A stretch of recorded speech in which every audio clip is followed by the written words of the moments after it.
Hello, everyone. Happy Tuesday too. Welcome to the Auscontact Remote Masterclass Series. My name is Derek Lafleur. I'll be your host and moderator for today's talk. We've got an exciting panel for you today. We'll get to that just in a few moments. First of all, on behalf of Auscontact, I want to thank you for joining us today. We really appreciate it, you coming on board.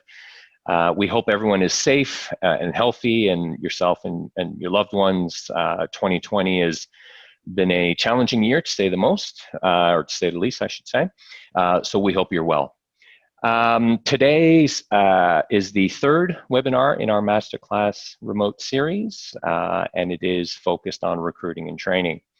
A few housekeeping items before we move on. So your audio and video have been disabled for the webinar. So if you want to submit any questions, please do so using the Q&A button. And we encourage you to submit as many questions as possible. So we definitely have a few points that we've prepared to discuss in both recruiting and training, but we'd much rather address any specific questions that you have. So we will prioritize those, and you don't need to wait till the end. So submit your questions as we go along, and we'll try to tackle as many of them as possible.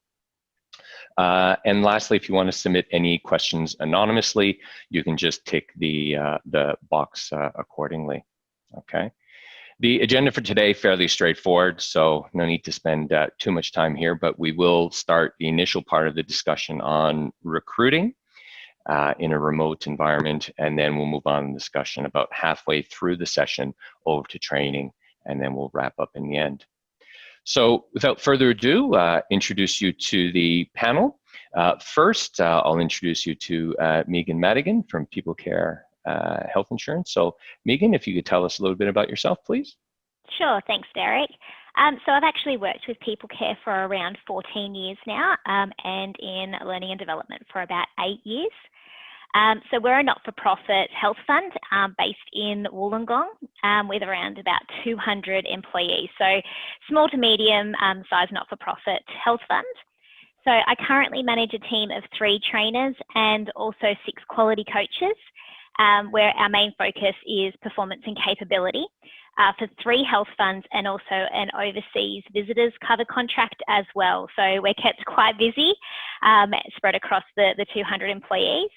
And like many of you, I have been working from home for almost 7 months now, which was brand new for me coming into COVID, and have worked closely with our organisation on the change management of COVID. So yeah, it's been a very big learning experience. Well, thanks for that, Megan. Next on the panel joining us is Deanne Martin from SEEK. So Deanne, tell us a little bit about yourself, please. Sure. So I've been working with SEEK for just on 4 years, and our primary purpose is to really help hirers attract candidates and to also help the candidates understand what roles to apply for, and also educate them about the best way to apply for a role, and that includes education, careers advice, as well as application support. As you can imagine, we have been inundated with support requests from candidates and from hirers trying to understand how to get through the volume of candidates that are applying for roles, and also how do you write the best ads to actually attract the right candidates, given that it's a buyer's market at the moment. So that's been a really interesting time for us. I've got about 100 people, and we've actually been working from home since February. However, all of my teams were enabled to work from home and have done so for the last 2.5 years. It's been part of our operating model, so it wasn't a huge shift for us, but we are definitely missing the creativity and the connection and some of the things that I think we took for granted before COVID, to ensure our culture is maintained and kept very healthy. Prior to that, I worked in manufacturing, telecommunications, arts and performance. I'm very passionate about the role that CS and operations play in the industry, and one great thing that I've seen is that we're considered essential workers, and we're really being heard in the industry now around the role that we can all play in elevating the customer voice, but also solving problems for the organisation. So it's exciting times. Outstanding. And for all of you out there, we just heard just prior to the webinar that Deanne has a singing background. So maybe at the end we can ask her to sing a song. You can make some suggestions through the Q&A. Anyways, just kidding there. And introduce myself earlier, Derek Lafleur. I have my own consultancy business And my entire career has been in CX and contact centers, just a little over 25 years, originally from Canada and now making Australia home. And lastly, I'm a member of the Auscontact Victorian State Committee. And again, I'll just play host and moderator for the session. So without further ado, we'll kick it off here. And I'd like to start it off with you, Deanne.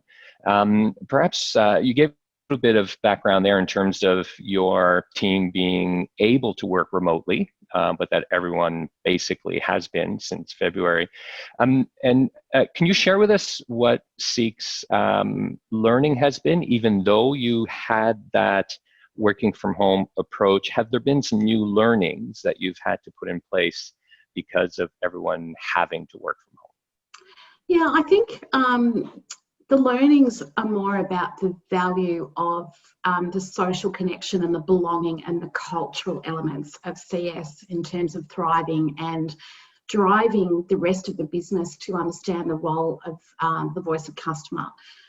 So I think in a physical location, you can get lots of people coming in and double jacking.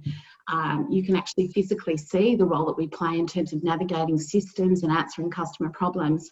But when you go remotely, all of that goes away. So we've had to really get creative. And one of the great things that we've been able to do is replicate double jacking so that we're using our technology and systems to represent the voice of customer. So technology has played a huge part in how we've done that. And for example, we've inducted 10 new people, and without double jacking, that's a really hard slog. So we've actually got Slack integrations. Our team members are actually recording their own calls and navigation on their own mobiles and submitting that up. And that's actually going right throughout the organisation, which is really elevating the creativity and the problems that we're trying to solve, but more importantly, giving the teams a little bit more purpose than just responding to customer inquiries and actually helping that voice transcend across the business. Okay, thank you. Megan, I know you're more of a training focus at People Care, but can you share with us a little bit of some of the learnings you would have heard from some of your colleagues around the changes you may have had to make in recruiting at People Care? Yeah, sure. So for us, I suppose the biggest change has also been speed to hire. So we've actually noticed that we really need to actually keep that momentum going when we're actually offering for hire. There seems to be, because whether people are able to actually recruit from a wider market, we're actually finding that if we have stuck to our previous speed of offering positions, that we're actually missing out on amazing candidates. So we've actually really needed to increase that. And also the difference between, I suppose, having interviews face-to-face from a recruitment perspective to actually having them on Zoom or whatnot, and really getting used to that side of things has been a bit of a learning curve, and just making sure that, again, that we're really comfortable with that technology, and that has been really key.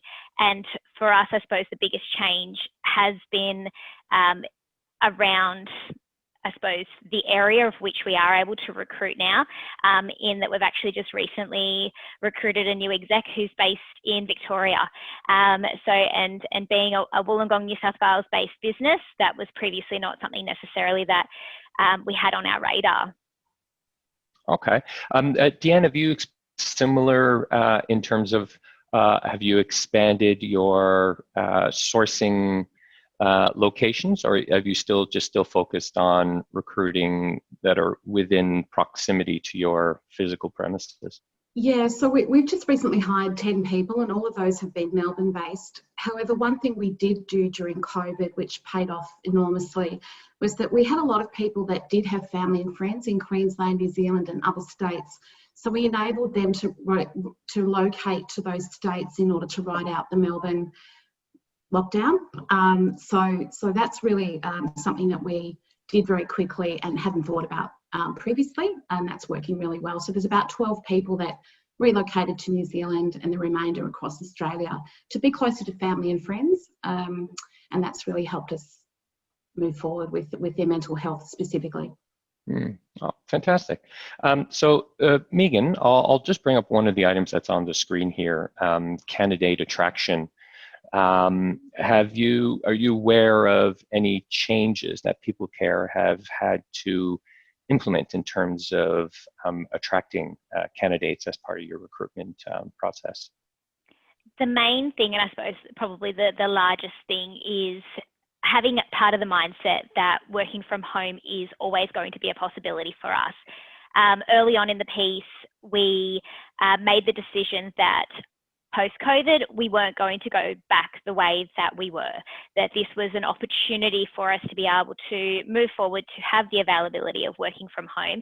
And so for our candidates, being able to say upfront that that was a possibility, that their location was not a restriction for applications, and to be able to, I suppose, promote that is a real positive. There are people who are out there who are really looking for that within an organisation, and for us to be able to confidently say that that is part of our future moving forward was, I suppose, a real mindset change for us, and something that has made a positive difference on our recruitment. Okay, so Deanne, in terms of what do you see the future in terms of recruitment for SEEK? Again, you had mentioned the ability to work from home was there. Everyone's working from home now. And do you see your recruitment approach, how do you see that going forward as we hopefully one day come out of COVID in the near future? Sure. So I think if we look 12 months ago to, we had a research piece done on, it's called Laws of Attraction, and you can actually go onto the SEEK website, have a look, put your industry in, and it will spit back the top 3 things that candidates were looking for in order to apply for a job. And it's based on all of the research of all of the people that have been on our platform. So 12 months ago in the CS operations sort of world, the first thing that people were looking for was not necessarily flexibility, but certainly permanency versus casual work. So attracting talent with job security. The second one was actually more about industry type. So we saw a real shift in people wanting to go after specific industries, which I think was related to job security. So at the time, there was a lot of change in the telco industry with a lot of redundancies. So we were seeing real change in terms of industry type and people applying. And the third one was actually about location. So that was a year ago. If we were to advertise now and look at that same data using Laws of Attraction, what's really interesting about it is that the first reason for people, CS and operations, to apply for roles is definitely the permanency versus casual. So we shifted how we made up our centres from a 60-40 split to a 100% permanent offer. So we don't have any casual labour force in our business, and that has really attracted a different candidate for that security reason. The other thing that's really shifted is that a lot of candidates are looking for alignment of purpose. So, for example, in the interviews that I recently conducted, I've had more questions about the affiliations we have with our charities and our partners, the purpose of SEEK and how we support community. Things like the sustainability of our footprint. We're getting a lot of questions, and I think now what's changed and what we're seeing in the data is that purpose and alignment and people feeling really responsible for career decisions as opposed to a job is really playing out with attracting candidates into businesses, and particularly CS and operations, where you do get a lot of transitional or transactional type roles where people might stay for 2 years in one company and flip to another CS role or an operations role in another. So I think there's sort of 3 tips around how we're attracting candidates in by using purpose and values and principles to help support, guide candidates to attract into your business. It's a really important part. Do you think, Deanne, just to expand on that a little bit more, do you see that as the people who are asking questions about purpose and so on, do you see that mainly because maybe they have more options for employment? So I don't know if necessarily we could say it's in the employees market, but what I mean is they're no longer bound by roles that are within their geographical proximity, they can actually look at roles that are, more national. Do you see that as potentially driving that? Yeah, I think the globalisation of CS has also really helped people in the industry make some better decisions about where they're aligned in terms of values and purpose. And so they're asking more questions about those things. And I think it goes back to job security as well. I think that there are some organisations that talk a lot about what their purpose and value is, but they don't necessarily embrace, live and breathe what that looks like every day in a CS type function. So a lot of the questions we were getting from candidates, many, in fact, all of whom were impacted by COVID, they all lost their jobs back in February. Their questions to us were simply, how do you live and breathe your purpose? Give us examples of that. How does my role make a difference to the SEEK purpose?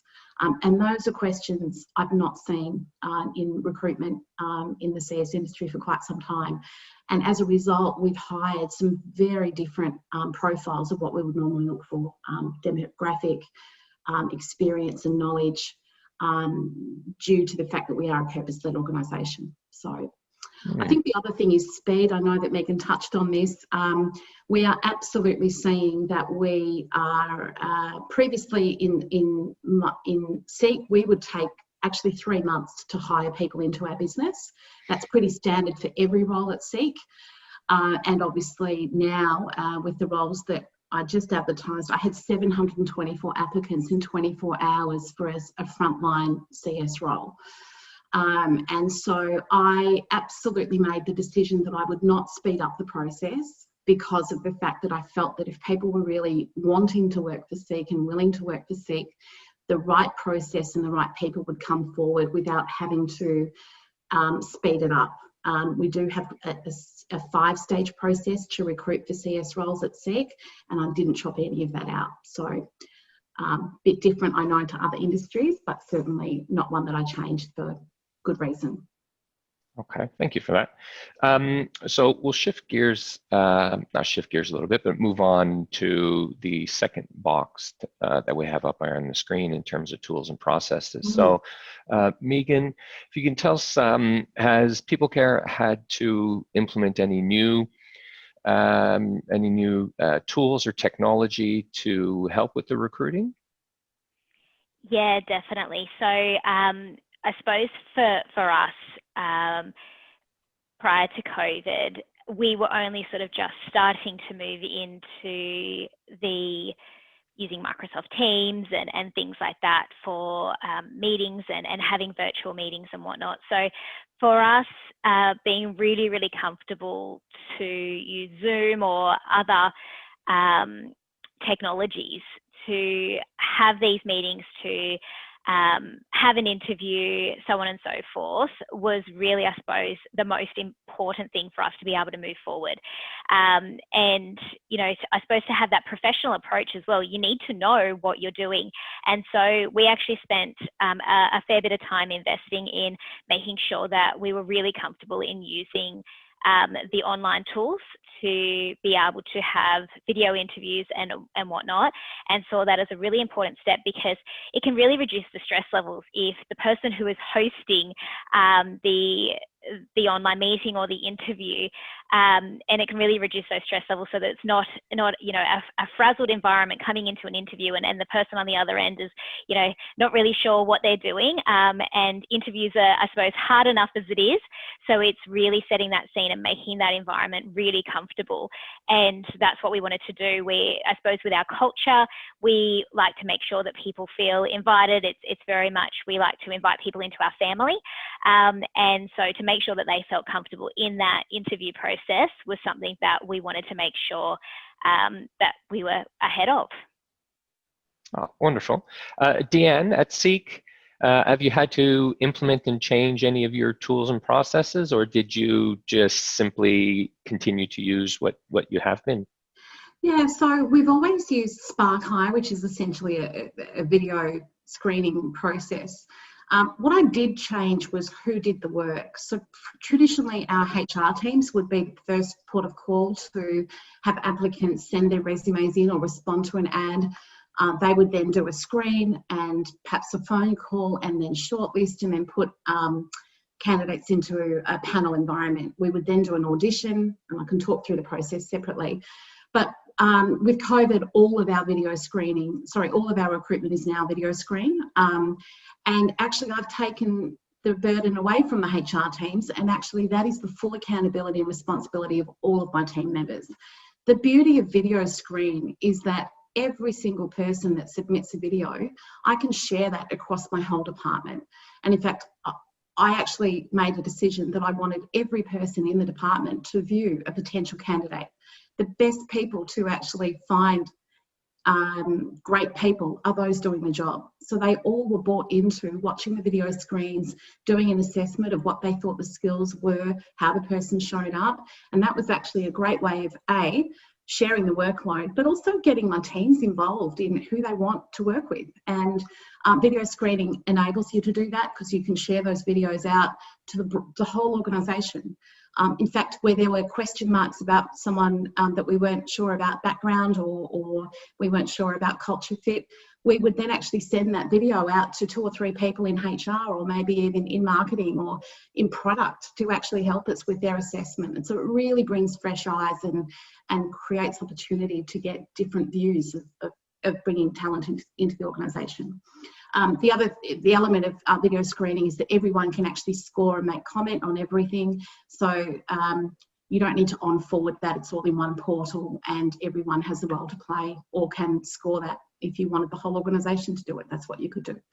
So we've been using that since COVID. We weren't using that essentially for our recruitment prior to COVID. We did that all a physical contact.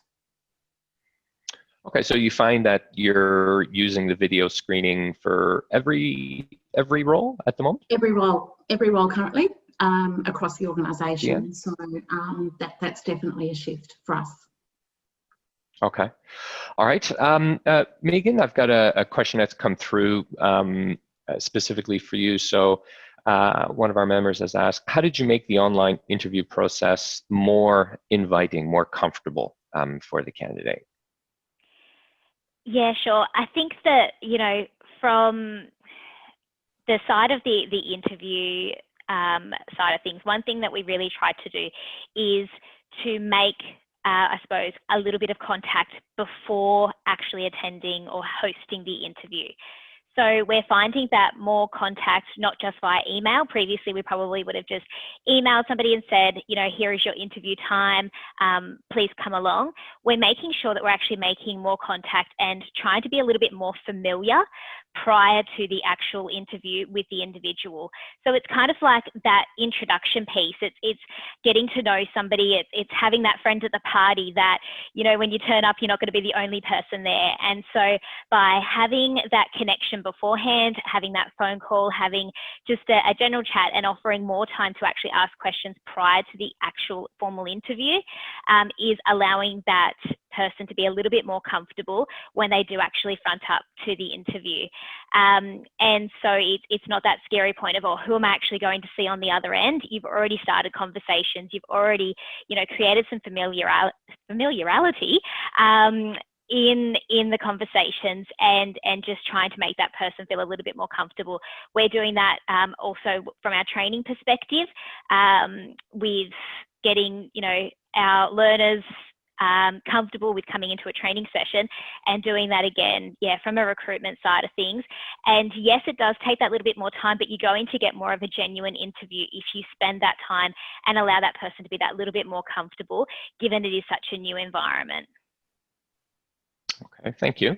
Deanna, a question has come through for you from one of our members, and I think it goes back to the point you had made around including other members of the team as a part of the recruitment process. Mm-hmm. So one of the members wanted to know, are there any issues with the appropriateness of having colleagues part of the recruitment process? So I think perhaps from that, did you have to design any internal policies, processes, what people can and cannot do with these videos? Have you had to, implement some policies around that? Yeah, absolutely. So if you're a candidate and you've applied for a role, you're actually signing you're letting us know through acceptance that the video may be shown to several team members at SEEK, so that assessment is upfront. So we're really clear that the video that they submit is on a social platform that can be utilised for different, for still recruiting purposes, but certainly may be viewed by a multiple group of people. For the team members who are involved in that, absolutely, we have a competency matrix and assessment process. Part of the value of doing this is actually to really help team members who are doing the role recognise their value as well, which is often something that can be eroded if they're taking 50 calls a day, not realising the skills that they're using. Actually recruiting others and understanding their skill set's a really important part of that. So we definitely have different checklists and different assessment opportunities to ensure that that's maintained and that confidentiality and support is also there. The other thing we do is that if the person that you've said yes to is somebody that you've been involved in the process of hiring, that person becomes their buddy. So they've already got a connection point, they've already got a video to help them understand how that person got the job. And so we connect that person right throughout the process. Okay, fantastic, thank you. So we'll now just have a brief chat around the third item on the screen there, so competency. So Megan, if you could tell us a little bit about how PeopleCare has approached making any, I guess, changes and so on around competency, how you're assessing it, and so on and so forth in this new remote world. Yeah, sure. So from a recruitment perspective, we're really, I suppose, looking at from the competency piece as to whether or not an individual is going to be an ideal candidate to be working from home throughout their induction process, or whether or not they really do need to be more of an office space and going to need to have a little bit more of a helping hand with technology, because technology is going to be the main tool to be able to deliver the training and whatnot. We want to make sure that first and foremost, we're not missing out on candidates just because of technology, and we don't want that to be a barrier. So really looking at the candidate themselves, we haven't changed what we're looking for. For us, a cultural fit is really important. We have found that resilience is definitely something that we are looking for more throughout this time. And also around those who are working from home, we are finding that there is sort of more of a requirement for resilience. But at the end of the day, we don't want to miss out on candidates if they're not an ideal working from home candidate, and we just need to work in that they will be somebody who will return to the office, and we may then be able to transition them to working from home at a later stage.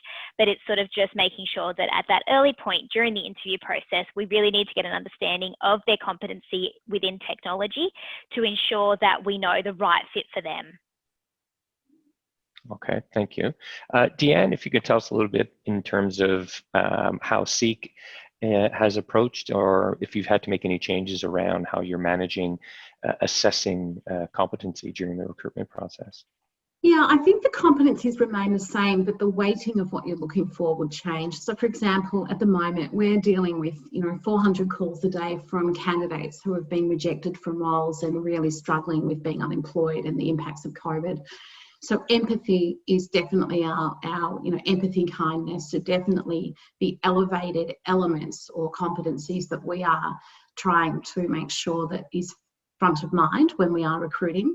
I wouldn't say our competency matrix hasn't changed, but it's certainly the weighting of how we are attracting candidates to these roles is really important. I think the other thing for us that we have probably focused on a little bit more, specifically because what we've seen through COVID, is the mental health of the public and the ability of our people to actually remain focused on professional support as opposed to, fixing mental health for the person ringing in. So we've had to really reassess our training approach to make sure that we are providing what I call a mental health first aid kit to our teams, and we're definitely implementing that as part of our competency matrix. so that we can really help our people with their own mental health in dealing with some really challenging scenarios from both hirers and candidates impacted by COVID and in general the recession that's coming. Okay, thank you, Deanne. So Megan, we had a couple of questions come through from members. When you had mentioned, I'm assuming this is where their questions come from. When you had mentioned, one of the competencies that you're looking to assess is resiliency. So a few questions have come through from the members in terms of how are you measuring? How do you assess a person's resiliency? What tool or process are you using? Yeah, it is definitely a difficult one. A lot of it is based on examples around reaching out and actually having questions around previous experiences, how they've managed those previous experiences, and really getting a bit of an idea around what they've done previously. So yes, it is a difficult one to sort of necessarily gauge before you really get to know an individual, but it is really around trying to understand their responses to previous experiences and making sure that we have questions built in to the interview guide that is around their previous experiences. So we're working with people who are calling because they're going into hospital, that they've had family members diagnosed with COVID, that they've got situations that they've got people in hospital and their families can't attend the hospital to visit. They're in different states and all of those different scenarios. So when we're actually asking our interview questions, it's really, I suppose, we are asking quite difficult conversations and it can be quite, I suppose, personal conversations around dealing with difficult things in their life and giving us, I suppose, examples of experience that they have gone through to really understand how they've actually coped and what they see as resilience as well. Okay. Oh, Derek, go ahead, Deanne, did you? Yeah, I was just going to add in, we've actually implemented 2 different psychometric testing approaches to help support this. So we use PSI testing, but we've also implemented Gallup strength testing, which has really helped us understand our coaching, our priority. We've done that after we've employed people, but it's really helped us really focus on the areas that they would need most help with in terms of coaching and development. And those 2 tools have really helped us. And I have to say, we also have used it to really assess the resilience piece throughout our process. I said before, we take 3 months. That alone is actually almost a way of really pulling out people that are really wanting to not necessarily self-select out of the process because they haven't heard back. So we're definitely using the process to help us with understanding how people bounce back or how people consistently apply their positive thinking in this space. I'd also say in the interview process, particularly in the video process, we do have a whole section on resiliency, and one of the things that we do, and it's quite deliberate, is to ask a question and create quite a bit of distraction. So if I'm asking a question about somebody's example of when they've demonstrated empathy, I might actually set up a situation where a phone rings or somebody else starts talking, and we actually just pressure test that ability to actually really see how they respond in the moment. How do they feel? Do they sit back? Do they not say anything? So I think really using the in-moment testing, in-moment scenarios to help understand how they might respond can really pull out some of the behaviour as opposed to the words that they might use. So definitely some tips there. Definitely agree there, Deanne. And I think that from the psychometric testing side of things as well, we also use one called Harrison assessments, which we've actually used for quite a few years now, which again, from the measurement of resilience and also customer contact. So their want for customer contact and that empathy and wanting to be there for the customer is something else that, we like to measure against the resilience as well. That's wonderful. Thank you to both of you for providing that detail. So to all the members, what we'll do is after the event, you will be receiving an email with a link to a recording of this session. So what we'll also do is include in that email is a couple of links and reminders of the names of some of these tools so you can explore for your organizations. All right, so we've reached a point, we've had a really good, robust discussion around recruiting. I'll start segueing the conversation now over to training. So perhaps I'll start with you, Megan. If you can maybe start us off by explaining a little bit about some of the changes that People Care have had to go through in regards to training. Yeah, sure. So I suppose just to kind of, set the scene. So as I mentioned, we're a Wollongong-based organisation, and we have a few different locations available for our staff, all within a 20-minute radius. So we have 3 different sites. And prior to COVID, we would run all training at our head office. We would have staff come in for face-to-face training. We had a range of online learning, but for any updates, for any changes to processes, for any, private health insurance rate rise, all of those types of things, we would ask the staff to come on in. We would shuffle people around so that there are enough desks and seats in the call centre to be able to have people come into the office for the day. And from a COVID perspective, we have completely flipped things on its head, and we're actually not looking back.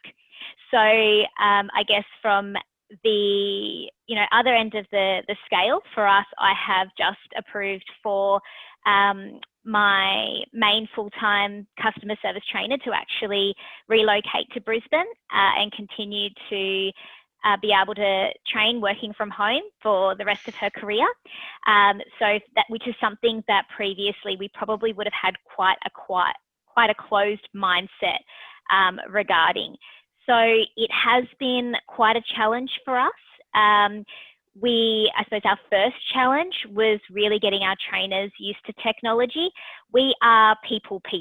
We are, our main focus is understanding what needs to be delivered and making sure that we get that information across in the most effective way. We're talkers, we're entertainers, and that's what our main focus is. So when it comes to technology, usually that's, our IT team come in and give us a hand to set up the PowerPoint presentation or, the different activities and whatnot. And when we're working from home, we're now by ourselves. We've got to be able to really get comfortable with that technology, and we had to do it quite quickly.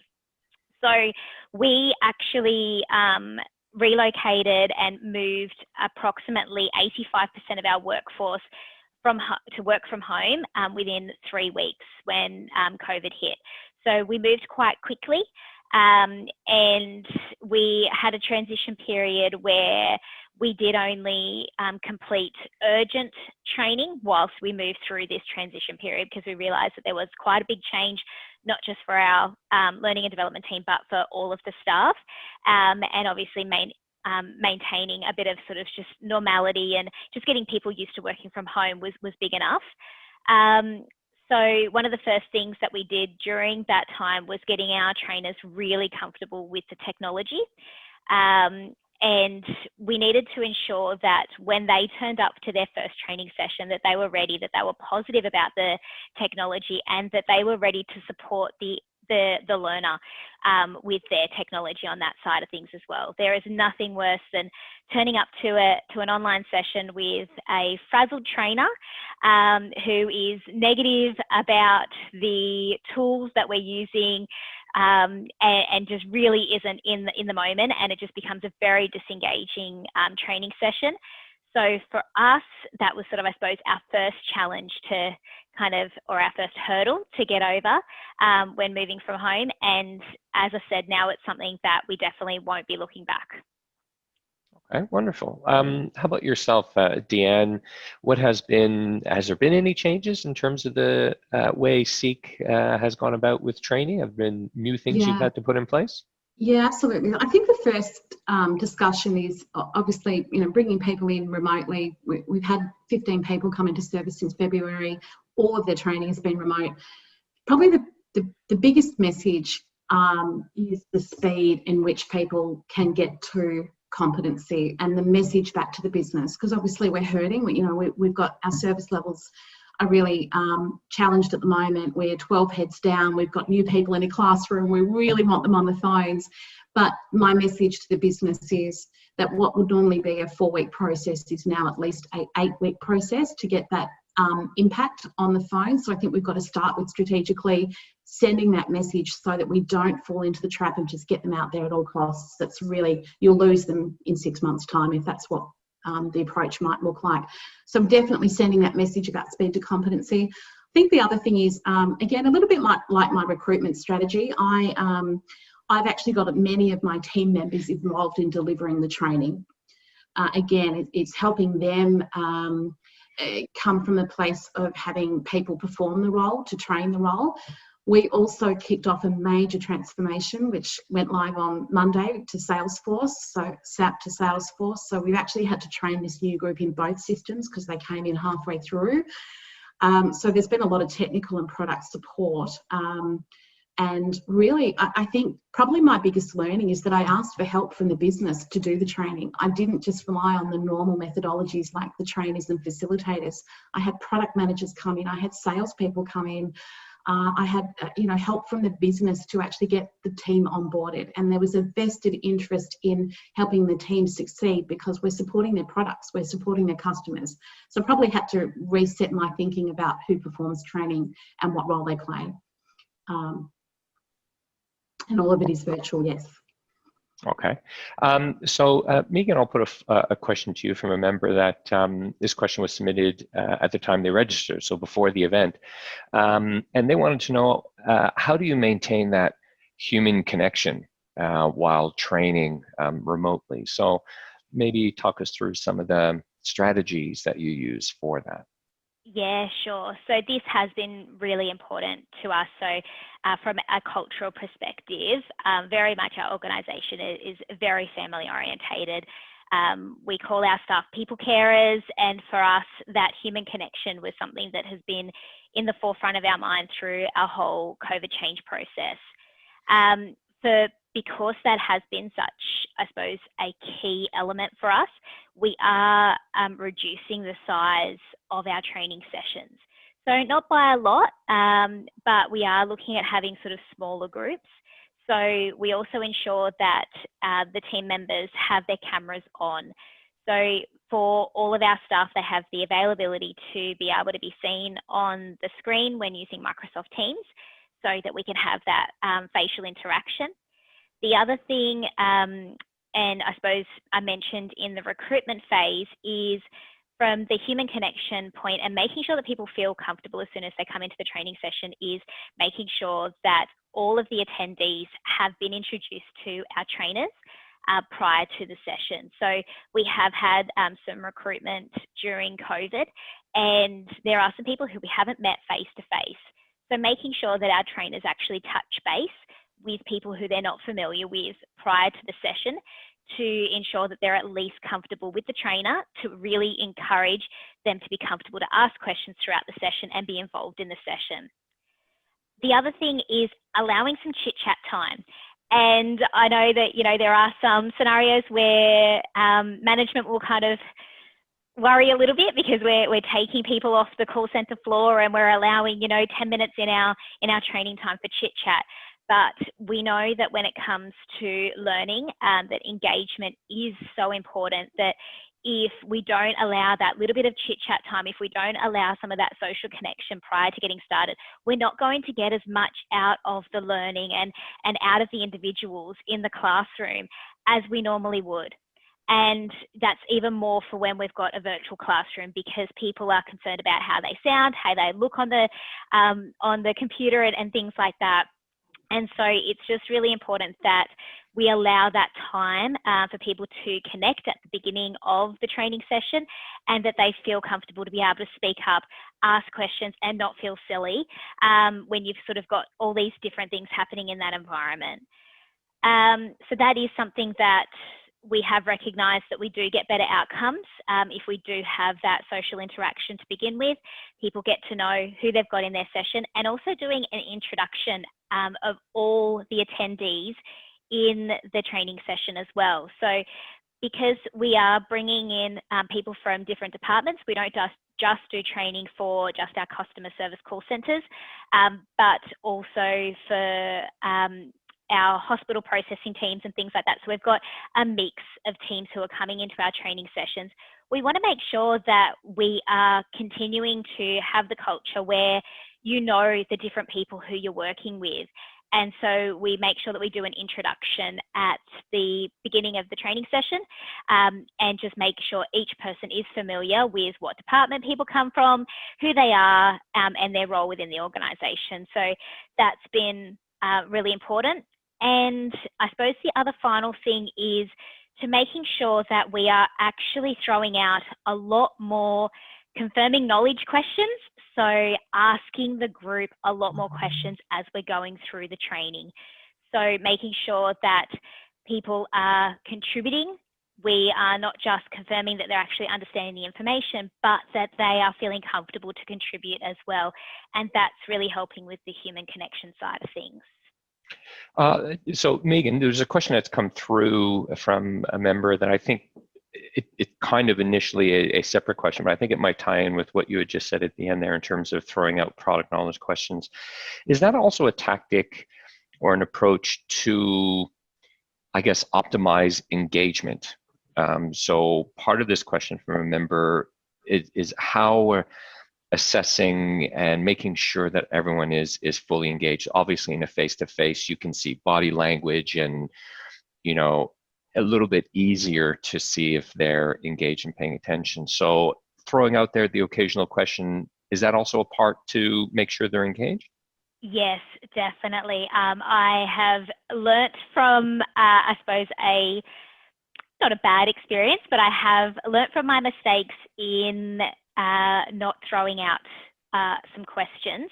I've actually had a scenario where I've delivered an hour session, and a couple of days later, a particular individual who appeared to be focused on the actual training session came and asked a lot of questions, which indicated that they were probably actually working through the training session. So one of the difficult things with learning remotely and having Zoom or Teams training sessions is that people do have the availability to be able to be answering emails, answering chats, continuing on with their work whilst you're running the session. And so one of the tactics that we have ensured that is included in all of our training sessions is that we are, again, throwing out questions to confirm knowledge, to confirm listening, and just making sure that the person does know that they are going to be invited to be involved in the session. So they really do need to stop and actually participate and actually listen to the session as well, and that it really does need to be that computers down kind of, you know, you usually say pens down, but computers down kind of situation to really ensure that people aren't, you know, just passively included in the session. I think the other thing might be helpful is I actually have all of my buddies do the debriefing at the end of the day around learning. What are the learning outcomes that you got? And then the buddies actually have 2 meetings a week. They're 15 minutes with each new person. And essentially they're asking them the questions about what they've learned and what they're worried about. What would they like to redo? And then that buddy takes responsibility for that learning. And what that does is take away the hierarchy of feeling uncomfortable about telling a team leader or the trainer that they weren't keeping up, or that they just didn't feel safe to ask questions because everyone else seemed to be moving forward. So again, it's that role that we can enable others to play to help support that learning rather than traditional hierarchy that we might think about. And in terms of assessments, we actually have implemented learning assessments. And those learning assessments were actually put together by my teams. So again, it's what my teams believe they need to learn in order to be successful, as opposed to what our typical training modelling might look like. So just a different way of looking at learning outcomes. Okay, fantastic. So we've got just about 10 minutes to go in our session. A few key takeaways. that we've put up on the screen there in terms of recruiting and training. There's a few additional questions from our members that I'll just draw upon. And this one, I believe, Deanne, you had made the comment around mental first aid kit.